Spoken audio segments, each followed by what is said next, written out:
Hey guys, எல்லாரும் எப்படி இருக்கீங்க? நல்லா இருக்கீங்கன்னு நம்புறேன். இன்னைக்கு நான் உங்களுக்காக என்ன படம் கொண்டு வந்திருக்கேன்னா, இப்ப ரீசெண்டா ரிலீஸ் ஆன லாஸ்ட் பிரீத்னு ஒரு சர்வைவல் த்ரில்லர் மூவி தான். உங்களுக்கு சர்வைவல் படம் பிடிக்கும்னா இந்த படத்தை மிஸ் பண்ணிடாதீங்க. ஏன்னா இந்த படம் பாதி ஆனதுக்கு அப்புறம் நம்ம அந்த படத்துக்குள்ள இருக்கிற மாதிரி ஒரு ஃபீல் தரும். அதுவும் இல்லாம இந்த படத்தோட கதை முழுக்க முழுக்க உண்மை சம்பவத்தை வச்சு எடுத்தது. சரி, வாங்க படத்துக்குள்ள போலாம். அதுக்கு முன்னாடி இந்த வீடியோக்கு மறக்காம ஒரு லைக் பண்ணிருங்க. அப்பதான் இந்த வீடியோ இன்னும் நிறைய பேருக்கு ரெக்கமெண்ட் ஆகும். அதுவும் இல்லாம இந்த படத்துல என்ன நடக்குதுன்னு நீங்க தெரிஞ்சுக்கணும்னா நீங்க முதல்ல சேச்சுரேஷன் டைவர்ஸ்னா யாருன்னு தெரிஞ்சுக்கணும். அவங்க யாருன்னா இந்த கடலுக்கு கீழே இருந்து பெட்ரோல் எடுப்பாங்கல்ல, அப்ப நிறைய பைப்ஸ் கடலுக்கு கீழே இருக்கும். அதை மெயின்டைன் பண்றதுதான் இவங்க வேலையே. இந்த வேலை ரொம்ப ரொம்ப ஆபத்தான வேலை. ஸ்பேஸுக்கு மனுஷங்க போனா எந்த அளவுக்கு ரிஸ்க் அதிகமோ அந்த அளவுக்கு இருக்கும். சொல்லுற எனக்கும் கேக்குற உங்களுக்கும் இந்த வேலை சிம்பிளா தான் இருக்கும். ஆனா பூமியிலேயே ரொம்ப ஆபத்தான வேலை இதுதான். என்னதான்டா அவ்வளவு ரிஸ்க், இவன் இவ்வளவு பில்டப் கொடுக்கறான் அப்படின்னு நீங்க நினைச்சீங்கன்னா இந்த படத்தை பார்த்து முடிச்சதுக்கு அப்புறம் நீங்களே தெரிஞ்சுப்பீங்க. சரி, வாங்க படத்துக்குள்ள போலாம். படத்தோட ஸ்டார்டிங் சீன்ல ஸ்காட்லாண்ட்ல ஒரு அழகான பீச்சை காட்டுறாங்க. அந்த இடத்துலதான் நம்ம படத்தோட ஹீரோ கிறிஸும் அவனோட வைஃபும் சேர்ந்து வாழ்ந்துட்டு இருப்பாங்க. அப்படி இருக்கும்போது ஹீரோவுக்கு லீவ் முடிஞ்சு திரும்பி வேலைக்கு போக டைம் ஆச்சு. அதனால ஹீரோட வைஃப், நீ வேலைக்கு போனீனா எப்ப திரும்ப வருவேன்னு தெரியாது, அதுவும் இல்லாம உயிரோட வருவியான்னு கூட தெரியாதுன்னு சொல்லிட்டு கவலைப்படுறாங்க. அதுக்கு ஹீரோவும், இது எல்லாரும் செய்யற மாதிரி இதுவும் ஒரு சாதாரண வேலை தான். அதுவும் இல்லாம உன்னோட ஹஸ்பண்ட் ஆனா எவ்வளவு பெரிய டைவர், அதனால எனக்கு ஒண்ணும் ஆகாம திரும்ப வந்துருவேன்னு சொல்லி சமாதானம் பண்ணிட்டு வேலைக்கு கிளம்புறான். அப்படியே சீனை கட் பண்ணா ஹீரோ எங்க போறான்னா பக்கத்துல இருக்கிற போர்ட்டுக்கு போய் ஒரு கப்பல்ல ஏறான். நேரா நடந்து போகும்போது அப்படி இவங்க கூட வேலை செய்யற எல்லாரையும் பார்த்து பேசிட்டு நேரா நடந்து போகும்போது டங்கன் ஒரு ஆளை மீட் பண்றான். இந்த டங்கனுக்கு வேற டைவிங் பண்றதுல நிறைய எக்ஸ்பீரியன்ஸ் இருக்கும். நம்ம ஹீரோ அவர்கிட்டயும் பேசிட்டு நேரா ஹீரோவோட ரூமுக்கு போறான். அது ரூம்னு சொல்லாம இந்த கடலுக்கு அடியில எந்த அளவுக்கு பிரஷர் இருக்குமோ அளவுக்கு பிரஷர் அந்த ரூம்ல இருக்கும். இந்த ரூமை எல்லாரும் டைவிங் சேம்பர் தான் சொல்றாங்க. எதனால இந்த டைவிங் சேம்பருக்குள்ள போறாங்கன்னா திடீர்னு கடலுக்குள்ள போனா பிரஷர் டிஃபரன்ஸ் ஆகும். அதனால உடம்புல நிறைய பிரச்சனை வரும். அதுக்காக மேலேயே அந்த பிரஷருக்கு உடம்ப கொஞ்சம் கொஞ்சமா ரெடி பண்ணிட்டா கடலுக்கு கீழே போனா பிரச்சனை இருக்காதுன்னு தான் இந்த ரூமுக்குள்ள போறாங்க. இப்பதான் காட்டுறாங்க இங்க நிறைய பேர் இந்த வேலைக்கு வந்திருப்பாங்க. இவங்கள மொத்தமா 4 டீமா பிரிப்பாங்க. Team A, team B, team C, அப்புறம் டீம் டி. இவங்க எல்லாரையும் இந்த கப்பலோட கேப்டன் இருப்பாரு, அவர் பேர் கிரேஜ். அவர் என்ன சொல்றாருன்னா எல்லாரும் அடுத்து என்ன பண்ணணும்லாம் சொல்லிட்டு இருக்காரு. அது என்னன்னா அடுத்த ஒரு மாசத்துக்கு டைவிங் சேம்பர்ல இருந்ததுக்கு அப்புறம் கடலுக்கு அடியில போய் இவங்க வேலையை முடிச்சிட்டு திரும்பி டைவிங் சேம்பர்ல ஒரு மாசம் இருந்ததுக்கு அப்புறம் தான் வீட்டுக்கு போக முடியும். ஏன்னா அப்பதான் இந்த பிரஷரை மேட்ச் பண்ணி உடம்புக்கு எந்த ஒரு பாதிப்பும் வராத மாதிரி பண்ண முடியும். இப்பதான் இந்த கேப்டன், நம்ம எங்க போறோம், அடுத்து 300 அடி ஆழத்துல தான் நம்ம வேலை இருக்கு, அப்புறம் யாரெல்லாம் டீம்னு சொல்றாரு. அதுவும் இல்லாம ஒரு டீம்ல 3 பேர் தான் போல.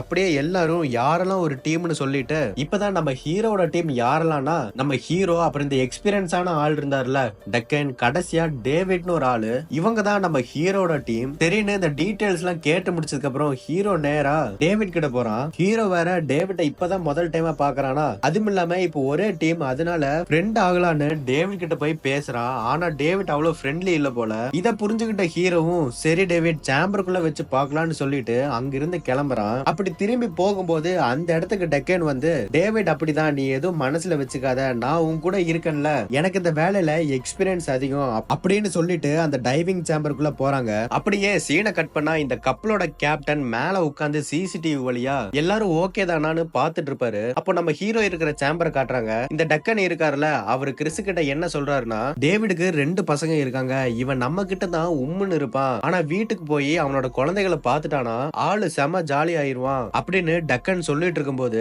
ரூம்ல இருக்கிற ஸ்பீக்கர் வழியா இந்த கப்பலோட கேப்டன் சேம்பருக்குள்ள இருக்கிற எல்லார்கிட்டயும், நீங்க எல்லாரும் ஓகே தானே, இன்னும் கொஞ்ச நேரத்துல நாங்க இந்த சேம்பரை க்ளோஸ் பண்ண போறோம், அதுவும் பாத்தீங்கன்னா உள்ள இருந்து க்ளோஸ் பண்ணாம வெளியே இருந்து தான் பண்றாங்க, உள்ள இருந்து யாராச்சும் வெளியே வரணும்னா வெளியே இருந்து ஓபன் பண்ணா மட்டும்தான் முடியும். இதுக்கப்புறம் இந்த சேம்பர் எல்லாம் க்ளோஸ் பண்ணிட்டு இந்த சேம்பர்ல கடல்ல எந்த அளவுக்கு பிரஷர் இருக்குமோ அதுக்கு ஏத்த மாதிரி கொஞ்சம் கொஞ்சமா அதிகம் பண்றாங்க. இந்த வேலை எல்லாம் செஞ்சதுக்கு அப்புறம் கரையில இருந்து நங்கூரத்தை எடுத்துட்டு அந்த கப்பல் கிளம்புது. இனி இந்த படம் ஃபுல்லா கடலுக்கு நடுவுல தான் இருக்க போகுது. அப்படியே சீனை கட் பண்ணா கொஞ்ச நாளைக்கு அப்புறம் இந்த கப்பல் அந்த பெட்ரோல் எடுக்கிற இடம் இருக்கும்ல கடலுக்கு நடுவுல, அங்க போகுது. இந்த டைம்ல இந்த சேம்பருக்குள்ள காட்டினா இவங்க சாப்பாடுலாம் சாப்பிட்டுட்டு எக்ஸசைஸ் எல்லாம் பண்ணிட்டு இருப்பாங்க. அப்பதான் இந்த டக்கன் ஒரு விஷயத்த சொல்றாரு, நான் ரொம்ப வருஷமா இந்த டைவிங் ஒர்க்ல இருக்கிறேன், இதுதான் என்னோட ஃபைனல் டைவிங், இதுக்கப்புறம் நான் ரிட்டையர்மெண்ட் ஆக போறேன்னு இவங்க 2 பேருக்கிட்டையும் சொல்றாரு. இந்த டைம்ல வெளியே நைட் ஆகி இருக்கும், கிளைமேட்டும் அவ்வளவு சரியில்லை, கடல்ல பெரிய பெரிய அலெல்லாம் வந்துட்டு இருக்கும். அதுக்கு மேல இந்த கப்பல் ஏறி போய் கடைசியா பிரச்சனை இருக்கிற இடத்துக்கு வந்துடுறாங்க. இந்த இடத்துலதான் ஏதோ ஒரு பைப் பிரச்சனையா இருக்கும். அதனால கடலுக்குள்ள 300 அடி கீழே போய் அந்த பைப்ல என்ன பிரச்சனைன்னு பார்க்கணும். சரி, இந்த இடத்துக்கு வந்துட்டோம். அதனால கப்பலை டைனாமிக் பொசிஷன்ல மாத்த சொல்றாரு கேப்டன். டைனாமிக் பொசிஷன்னா வேற ஒண்ணும் இல்லைங்க, கடலுக்கு கீழே போய் வேலை செய்யும் போது கப்பல் ஆடாம நிக்கணும்ல, அதனால டைனாமிக் பொசிஷன் ஒரு ஆப்ஷன் இருக்கும். அதை ஆன் பண்ணதான் கேப்டன் சொல்றாரு. கேப்டனும் டைனாமிக் பொசிஷனுக்கு கப்பல் வந்துச்சான்னு கன்ஃபார்ம் பண்ணிட்டு லாக் பண்றாரு. அப்படியே சேம்பர் காட்டுறாங்க. அங்க ஹீரோட வைஃப் இவனுக்காக ஒரு வீடியோ அனுப்பியிருப்பா. அதை பார்த்துட்டு இருக்கும்போது இந்த கப்பலோட கேப்டன் மைக்ல நம்ம வேலை செய்ய வேண்டிய இடம் வந்துருச்சு, டீம் ஏ தான் இப்ப கடலுக்கு நடுவுல போக போறீங்கன்னு சொன்னதும் நம்ம கிறிஸ், டேவிட் அப்புறம் டெக்கன் இவங்க ரெடி ஆயிட்டு அந்த கப்பல்ல பெல்லுன்னு ஒரு இடம் இருக்கும். அது எதுக்காகனா கடலுக்கு கீழே நீந்திட்டே போக முடியாதுல, ஒரு மினி சப்மரைன் மாதிரி இருக்கிற இன்னொரு சேம்பருக்குள்ள போறாங்க. அதுக்குள்ள போகும்போது டேவிட் கிறிஸ் கிட்ட இனி நம்ம வேலை செய்ய போறோம், அதனால நான் சொல்றத மட்டும் தான் நீ கேட்கணும்னு சொல்லிட்டு இவங்க 3 பேரும் அந்த பெல்லுக்குள்ள போறாங்க. அப்படியே இவங்க 3 பேரும் உள்ள வந்துட்டு அந்த பெல்லோட கதவை சாத்திட்டு எல்லாமே ஓகே, நாங்க வேலைக்கு ரெடின்னு டெக்கன் மைக் வழியா கேப்டன் கிட்ட சொல்றாரு. அதுக்கு கேப்டனும் சரி ஓகே, நான் உங்களை கடலுக்கு கீழே கொண்டு போக போறேன்னு சொல்லிட்டு இந்த பெல்லுக்குள்ள தானே எல்லாரும் இருக்காங்க. அப்ப இந்த கப்பலை ஓபன் பண்ணி மெதுவா அந்த பெல்ல கடலுக்கு அடியில இறக்க ஆரம்பிக்கிறாங்க. இந்த பெல்லு கூடவே எப்பவுமே ஒரு ரோபோட் கேமரா போகும். எதுக்காகனா கடலுக்கு அடியில போனதுக்கு அப்புறம் கீழே என்ன நடக்குதுன்னு மேல தெரிஞ்சுக்கணும்ல, அதுக்காக தான். அப்படியே சீனை கட் பண்ணா இவங்க 3 பேர் இருக்கிற பெல்ல பொறுமையா கீழே இறக்குறாங்க.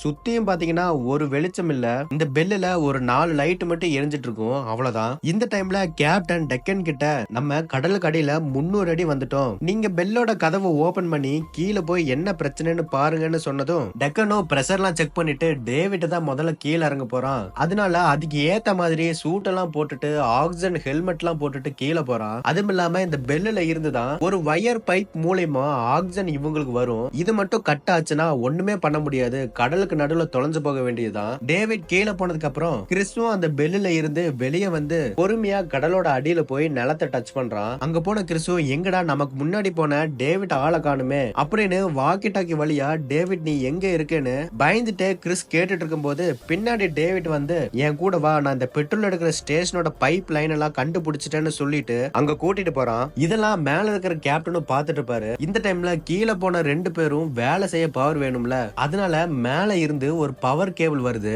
அதை எடுத்துட்டு போய் இந்த பெட்ரோல் இருக்கிற பைப் இருக்கிற இடத்துல கனெக்ட் பண்ணா அந்த இடம் ஃபுல்லா பவர் வந்து வெளிச்சம் வருது. இதனால இந்த இடத்துல வேலை செய்ய இன்னும் ஈஸியா இருக்கும். இந்த டைம்ல டக்கன் கீழே இவங்க தூரமா போக போக தேவையான வயரை தூக்கி கடலை போட்டுட்டு இருப்பாரு. அப்படியே சீனை கட் பண்ணா கீழே போன ஹீரோவையும் டேவிட்டையும் காட்டுறாங்க. டேவிட் பாத்தீங்கன்னா வெளியே இருக்கிற பைப் எல்லாம் சரியா இருக்கான்னு பாத்துட்டு இருப்பான். ஆனா நம்ம ஹீரோ மட்டும் தூணுக்குள்ள எல்லாம் போய் ரொம்ப குறுகலான இடத்துக்குள்ள எல்லாம் போய் வேலை செஞ்சுட்டு இருப்பான். இவங்க 2 பேரும் இந்த மாதிரி வேலை செஞ்சுட்டு இருக்கும் போது இந்த டைம்ல மேல கப்பலை காட்டுறாங்க. அப்ப கப்பல் நவுற மாதிரி இருக்கும். அதனால கேப்டனும் கப்பல் டைனாமிக் பொசிஷன்ல தான் இருக்கான்னு செக் பண்ண சொன்னா கூட இருக்கிறவங்க செக் பண்ணா கப்பலோட ஃபேன்லாம் ஸ்டாப் ஆகுது. இப்படி நடந்தா கப்பல் ஒரே இடத்துல நிக்காம கடல் அலையில அடிச்சிட்டு அது பாட்டுக்கு கப்பல் போக ஆரம்பிக்கும். கேப்டன் நினைச்ச மாதிரியே கப்பல் அவங்க நிறுத்தி இருந்த இடத்துல இருந்து நவர ஆரம்பிக்குது. இதனால கேப்டன் உடனே வாக்கி டாக்கி வழியா டேவிட்ட கான்டாக்ட் பண்ணி எவ்வளவு சீக்கிரம் பெல்லுக்கு போக முடியுமோ அவ்வளவு சீக்கிரம் ஹீரோ கூட்டிட்டு போ, கப்பலோட டைனாமிக் பொசிஷன் ஃபெயிலியர் ஆச்சுன்னு சொன்னதும் டேவிட் ஹீரோ கிட்ட சீக்கிரம் வெளியே வா, கப்பல் நவுறுதுன்னு சொல்றாரு. இதுல என்ன பிரச்சனைனா டேவிட் பாத்தீங்கன்னா வெளியவே இருப்பான். ஆனா நம்ம ஹீரோ பைப்புக்கு நடுவுல தூணுக்கு நடுவுல இருப்பான். அதனால சீக்கிரம் வெளியே வர முடியாது. எப்படியோ ஹீரோ பூந்து பூந்து அந்த பைப்புக்கு நடுவுல இருந்து வெளியே வந்து அந்த பைப்பை பிடிச்சு மேல ஏற ஆரம்பிக்கிறான். அப்ப இவங்க வேலை செஞ்சுட்டு இருந்த அதுக்கு மேல ஏறி நின்னுட்டா போதும், எந்த பிரச்சனையும் இல்ல. ஃபர்ஸ்டா டேவிட் நல்ல எக்ஸ்பீரியன்ஸ் இருக்கிறதுனால சீக்கிரம் மேல ஏறிடுவான். ஆனா நம்ம ஹீரோ கொஞ்சம் புதுசு, அதனால ரொம்ப கஷ்டப்பட்டு தான் மேல ஏறி வருவான். ஆனா அங்கதான் ஒரு பெரிய ட்விஸ்ட். நம்ம ஹீரோவோட வயர் ஒரு பைப்ல மாட்டிக்குது. இவனும் எவ்வளவோ போட்டு இழுத்து பாப்பான், ஆனா வராது. இந்த டைம்ல கப்பல் ஆடுறதுனால இவங்களையும் கடலுக்கு கீழே போட்டு இழுக்க ஆரம்பிக்குது. மேல பெல்ல டெக்கன் பாத்தீங்கன்னா வயரை எடுத்து கீழே போட்டுட்டு இருப்பாரு. ஹீரோனாலையும் ஒண்ணும் பண்ண முடியல. கப்பலும் தூரமா நவுந்து போகுது. கொஞ்சம் தூரம் கப்பல் போனதுக்கு அப்புறம் கப்பல் நிக்குது. எதனாலனா கடலுக்கு அடியில ஹீரோ கனெக்ட் ஆகி இருக்கிற ஆக்சிஜன் வயர் இருக்குதுல, அது இருக்கிறதுனால ஹீரோ ஒரு நங்கூர மாதிரி அந்த கப்பலை தாங்கி பிடிச்சிட்டு இருப்பான். டேவிட் இப்ப நடக்கிற எல்லாத்தையும் புரிஞ்சுக்கிட்டு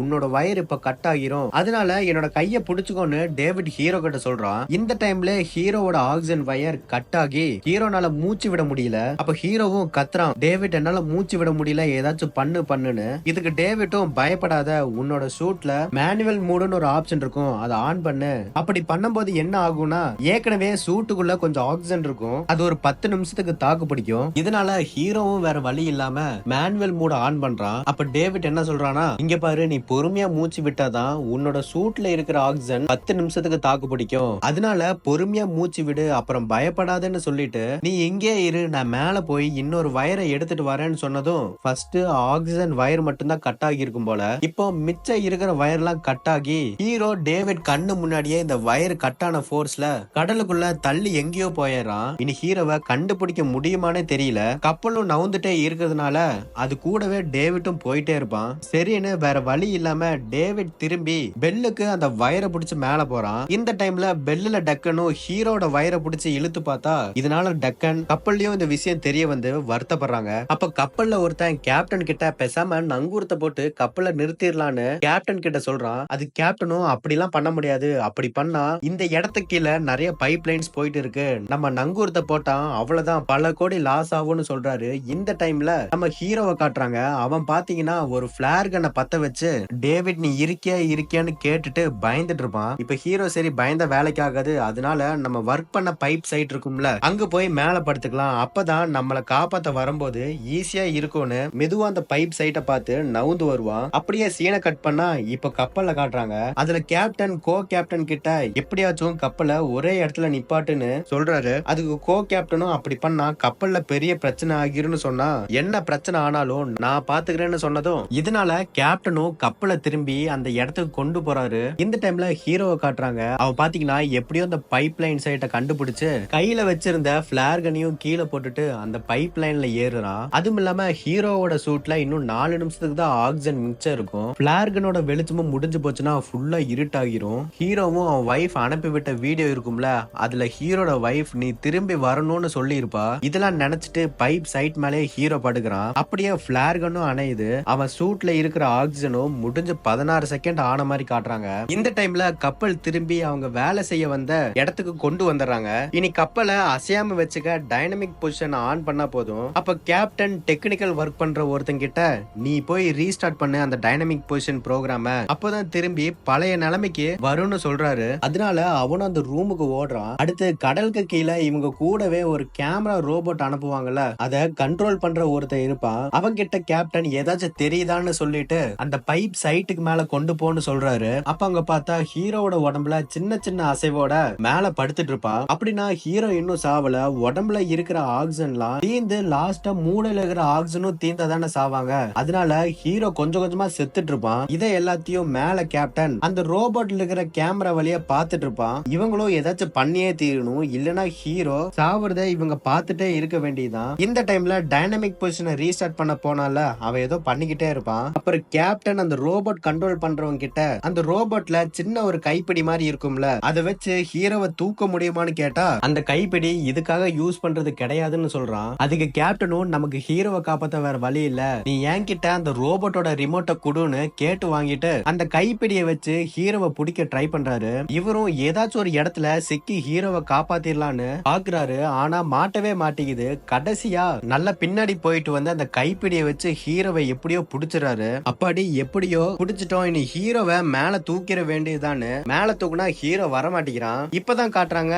ஹீரோ அந்த பைப் மேல ஏறிட்டு அவனோட உடம்ப அந்த கம்பிக்கு நடுவுல லாக் பண்ணி இருப்பான். எதுக்காகனா ஹீரோக்கு தெரியும் நம்ம எப்படியோ செத்துருவோம், அதனால ஹீரோவோட பாடி கப்பல்ல இருக்கிறவங்க கிட்ட கிடைக்கணும்னு அவன் கம்பியில ஒரு கொக்கி போட்டு தன்னைத்தானே மாட்டி வச்சிருப்பான். இனி இந்த கப்பல் டைனமிக் பொசிஷன்ல நிறுத்திட்டு அப்புறம் தான் இன்னொரு ஆளு கீழே போனா மட்டும்தான் ஹீரோவை காப்பாத்த முடியும். அதுவும் இல்லாம ஹீரோ ஆக்சிஜன் இல்லாம 15 நிமிஷமா கடலுக்குள்ள இருப்பான். இந்த டைம்ல அந்த டைனமிக் பொசிஷனை ரீசெட் பண்ண போனால ஒருத்தன் அவன் வந்து டைனமிக் பொசிஷன் ரீசெட் பண்ணியாச்சு, இப்போ ஒர்க் ஆகும்னு சொல்றான். அதனால கப்பலை டைனமிக் பொசிஷனுக்கு கொண்டு வந்து நிறுத்திட்டு இந்த விஷயத்த டேவிட் கிட்டையும் டக்கன் கிட்டையும் சொல்றான் கேப்டன். அப்போ டக்கன் அப்படியே ஓகே நாங்க ஹீரோவை காப்பாத்துறோம்னு சொல்லிட்டு டேவிட்ட ஹீரோவை காப்பாத்த அனுப்புறான் டக்கன். அப்ப டக்கன் என்ன சொல்றானா, இந்த தடவை எனக்கு 2 டைவர்ஸும் வேணும்னு சொல்லிட்டு கடலுக்கு கீழே டேவிட் அனுப்புறான். டேவிட்டும் கடல் கடியில வந்து ஹீரோவை அந்த கொக்கையில இருந்து எடுத்து விட்டுட்டு அவனோட உடம்புல சேர்த்து கட்டி வச்சுட்டு திரும்பி அவங்க பெல்ல பார்த்து வயிறை பிடிச்சு மேல வரான். டேவிட் அப்படி மேல வரும்போது திரும்பி அந்த டைனமிக் பொசிஷன் ஃபெயிலியர் ஆகி கடல்ல வேற அலெல்லாம் பெருசு பெருசா வரும். இதனால கீழே இருக்கிற பெல்லும் ஆடுது.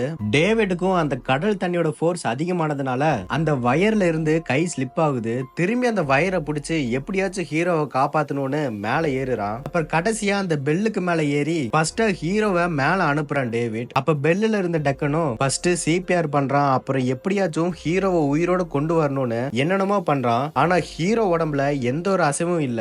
அடுத்து டேவிட் மேல வருவான். இந்த டைம்ல கேப்டன் ஹீரோக்கு எப்படி இருக்குன்னு கேட்டா அதுக்கு டக்கன் அவன் மூச்சு விடுறான், ஆனா எந்த ஒரு அசைவும் இல்ல.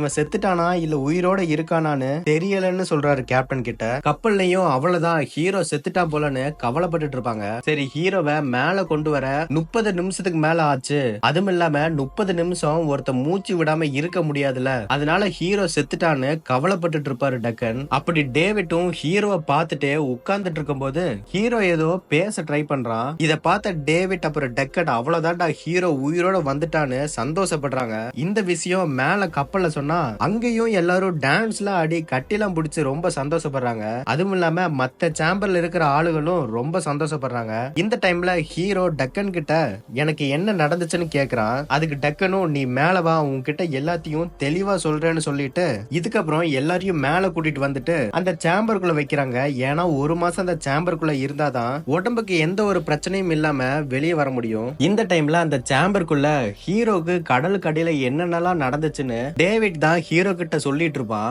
இதுக்கப்புறம் ஹீரோவோட வைஃபுக்கு கால் பண்ணி உன்னோட ஹஸ்பண்ட் திரும்பி வர போறேன்னு சொன்னதும் ஹீரோவோட வைஃப் ரொம்ப சந்தோஷப்படுவா. ரொம்ப நாள் கழிஞ்சு எல்லாரும் அந்த சேம்பருக்குள்ள இருந்துட்டு வீட்டுக்கு போறதுக்காக இறங்குவாங்க. அப்போ டக்கன் ஹீரோ கிட்ட பாய் சொல்லிட்டு, அதுவும் இல்லாம டக்கன் ரிட்டையர்மெண்ட் ஆக போறான்ல, அதனால ஹீரோவை தாட்டி விட்டுட்டு திரும்பி அந்த சேம்பருக்குள்ளேயே போய் உட்காருவான். டக்கன் இவ்வளவு வருஷம் வேலை செஞ்ச இடம்ல, அதனால டக்கன்னால மறக்க முடியாது. டக்கன் இவ்வளவு வருஷம் செஞ்ச வேலையெல்லாம் நினைச்சு பார்த்துட்டு உட்கார்ந்துட்டு இருப்பாரு. அப்படியே சீனை கட் பண்ணா ஹீரோ நேரா அவன் வைஃப பார்க்க போறான். வந்ததும் கட்டி பிடிச்சிட்டு ஹீரோட வைஃபுக்கு தெரியும் கப்பல்ல இந்த மாதிரி யாரோ கடலுக்கு அடியில மாட்டிக்கிட்டு செத்து பொழைச்சு வந்தாங்கன்னு. ஆனா அது யாருன்னு தெரியாது. அதுக்கு ஹீரோ இப்பதான் சொல்றான் அது வேற யாரும் இல்ல நான் தான் சொன்னதும் இத கேட்ட அவளும் ஷாக் ஆயிட்டு கடவுள் புண்ணியத்துலதான் ஹீரோ திரும்பி வந்திருக்கான்னு நினைக்கிறா. அப்படியே இந்த படத்தையும் முடிக்கிறாங்க. அப்புறம் கடைசியா உண்மையான கிறிஸ், டேவிட் அப்புறம் டக்கன் எல்லாம் பாக்கணுமா, இதான் நம்ம ஹீரோ கிறிஸ். அப்புறம் கேரக்டர் எல்லாம் மேட்ச் பண்ணி தான் இந்த படத்தை எடுத்திருப்பாங்க போல. டக்கன்லாம் பாருங்க, உண்மையான லைஃப்ல இருக்கிற ஃபேஸும் மூவில இருக்கிற ஃபேஸும் ஒத்து போற மாதிரியே இருக்குதுல. இந்த படம் பாத்தீங்கன்னா இவங்க 3 பேருக்கும் நடந்த உண்மையான சம்பவத்தை வச்சுதான் இந்த படத்தை எடுத்திருப்பாங்க.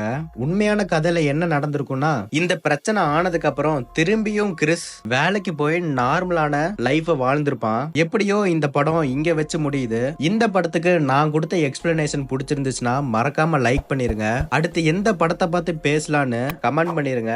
டெய்லி உங்களுக்காக ஒரு புது படத்தோட நான் வருவேன். அதனால மறக்காம சப்ஸ்கிரைப் பண்ணிருங்க. Bye guys.